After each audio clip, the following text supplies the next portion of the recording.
अब दीपावली का दूसरा वीडियो। पहले धनतेरस के दिन मैं सत्ययुग की बात बताया। अब दीपावली के पहले वीडियो में त्रेताया युग। अब द्वापर युग में आते हैं। तो द्वापर युग में फिर से भगवान विष्णु वैकुंठ छोड़कर पृथ्वी पर पधारे भगवान श्री कृष्ण के रूप में। और भगवान श्री कृष्ण की तीन प्रमुख पत्नियां हैं। वो हैं प्रथम भगवती रुक्मिणी, जो स्वयं भगवती लक्ष्मी के अवतार हैं। भगवती लक्ष्मी वैकुंठ छोड़कर भगवती रुक्मिणी के रूप में अवतरित हुए थे। फिर देवी जाम्बवती, जामवंत जी, जिनके बारे में मैंने पिछले वीडियो में बोला था, उनकी पुत्री और सत्यभामा, अब वो भी एक यादव प्रमुख की पुत्री हैं और भगवान श्री कृष्ण की पत्नी। तो अब हुआ ये कि उस समय प्रागज्योतिषपुर में एक राक्षस था जिसका नाम था नरकासुर। तो उस राक्षस नरकासुर ने 16,000 नारियों को कारागार में बंद कर दिया था और वरुण देव का छत्र और देवी अदिति के दिव्य कुंडल भी उसने छीन लिए थे। अब सभी वहाँ पहुँचे भगवान कृष्ण के पास और बोले कि ऐसा ऐसा हुआ है, नरकासुर ने इतना मतलब अधर्म किया है, ये हुआ है। और सब बोले। और ये भी एक बात था कि नरकासुर को एक वरदान प्राप्त था कि केवल वही योद्धा नरकासुर का वध कर सकता है जो अपनी पत्नी के साथ युद्ध भूमि में प्रवेश करेंगे। तो भगवान कृष्ण बोले कि उचित है, नरकासुर को उसके कर्मों का दंड प्राप्त हो जाएगा। और अब पत्नी को लेकर जाना है तो भगवती रुक्मिणी को तो लेकर नहीं जा सकते क्योंकि वो गर्भवती थी उस समय। तो वे बोले कि सत्यभामा, तुम मेरे साथ चलो, मेरे रथ पर बैठो। तो दोनों एक ही रथ पर बैठे, कृतवर्मा और सात्यकी, नहीं सात्यकी, हाँ सात्यकी गए थे। तो यही सब अपने अपने रथों पर बैठकर तैयार हो गए। तो जैसे प्रागज्योतिषपुर पहुँचे, वहाँ पर ऐसे मतलब कुछ विशेष दुर्ग जैसा बनाया गया है। पहले पूरे विशालकाय पर्वतों से बना दुर्ग, जैसे भगवान विष्णु ने बहुत ही सरल उपाय से तोड़ दिया अपने कौमुदी की गदा के एक ही प्रहार से। अब दूसरा दुर्ग, चक्रवात उत्पन्न हो जाता है, जिसे अंग्रेजी में साइक्लोन बोलते हैं, उसका एक दुर्ग था। तो भगवान सुदर्शन चक्र को भेज दिए भगवान विष्णु, मतलब भगवान श्री कृष्ण सुदर्शन चक्र को भेजे और बोले कि जिस ओर पवन घूम रहा है ठीक उसके विपरीत और घूमना है। तो विपरीत दिशा में घूमने लगे सुदर्शन चक्र और वो चक्रवात भी शांत हो गया। अब एक और समस्या है कि अग्नि उत्पन्न हो गया। तो अग्नि चक्र एक है। तो अब इस अग्नि को कैसे शांत करें? तो भगवान विष्णु अर्थात भगवान कृष्ण तो कुछ भी कर सकते हैं, उनके लिए सब कुछ संभव है क्योंकि वे तो परब्रह्म है। तो उन्होंने पर्जन्य अस्त्र से उस अग्नि को शांत कर दिया। अब आया नरकासुर का प्रधान सेनापति, जिसका नाम था मूर। अब मूर को तो पराजित करना बहुत कठिन है। अब करें तो क्या करें, कोई तो उपाय सोचना होगा। तो भगवान कृष्ण बोले कि कृतवर्मा, सात्यकी, तुम दोनों नरकासुर के सैनिकों को संभालो, मैं इसके प्रधान सेनापति को संभालता हूँ। तो भगवान कृष्ण अपने एक ही तीर से ये राक्षस सेनापति मूर के पांचों मुंह को बंद कर दिए और अगले तीर से, छठे तीर से, 5 तीर से 5 मुंह बंद कर दिए और छठे तीर से राक्षस सेनापति मूर का मस्तक ही उड़ा दिए। और अब जब राक्षस मूर्ख के पांचों मस्तक जमीन पर गिरे तो एक भीषण स्वर उत्पन्न हुआ, जैसा सुनकर नरकासुर भी बाहर आ गया।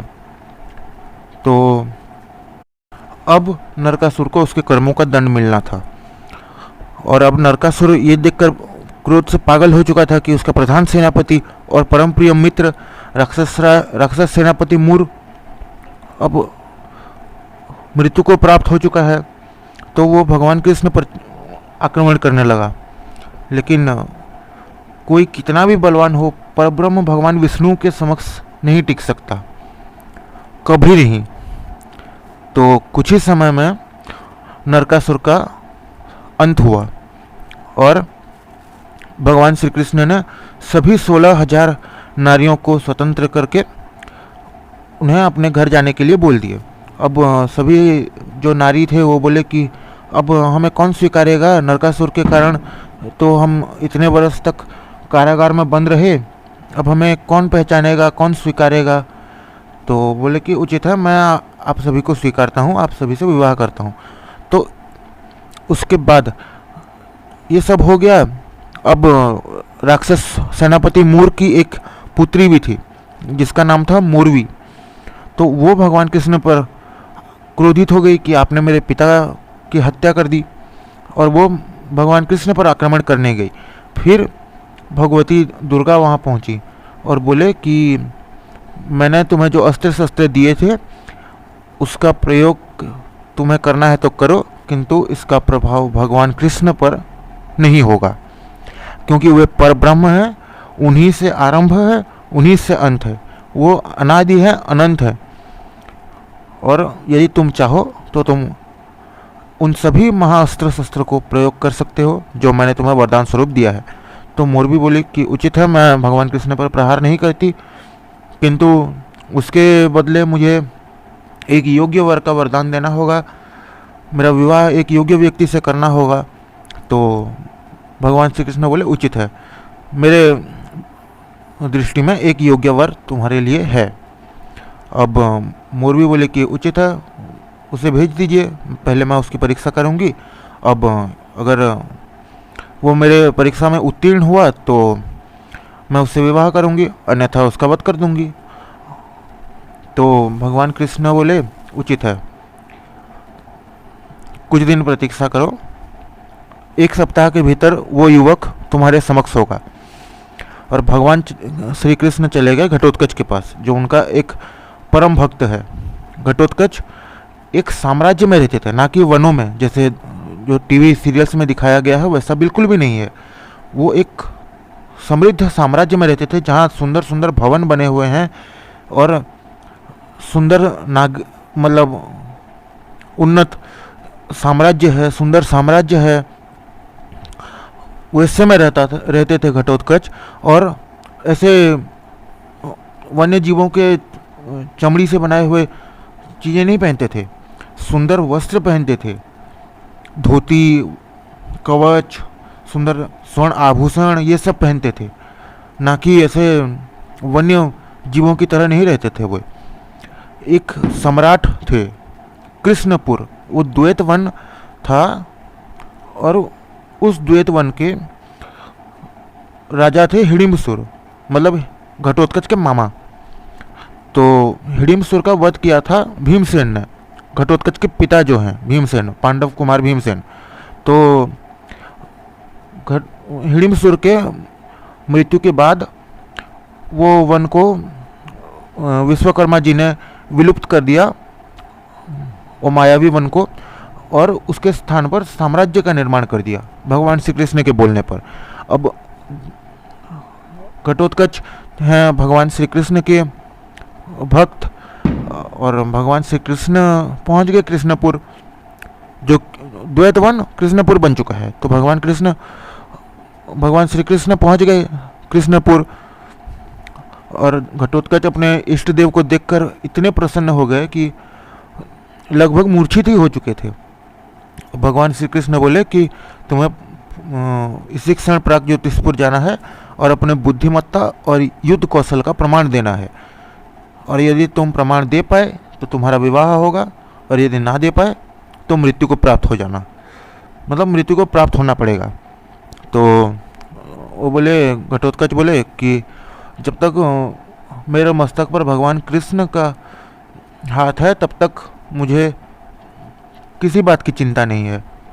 तो घटोत्कच पहुंच गए वहाँ पर प्रागज्योतिषपुर, और मोरवी को एक ऐसा प्रश्न पूछ डाले जिसका उत्तर मोरवी भी ना दे पाई। तो पहले तो बुद्धिमत्ता का प्रमाण दे दिए, उसके बाद आया युद्ध कौशल का प्रमाण देना।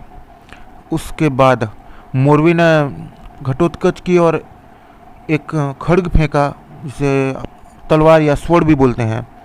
तो एक खड्ग फेंका, और घटोत्कच के युद्ध कौशल का प्रथम प्रमाण था कि वो इतना सजग था कि खड्ग उसके निकट आते ही उसे धर लिया और पकड़ लिया उसे, और मोरवी के साथ खड्ग युद्ध प्रारंभ हो गया। और कुछ ही समय में मोरवी का खड्ग टूट गया घटोत्कच के सामर्थ्य के समक्ष, अर्थात युद्ध कौशल के समक्ष।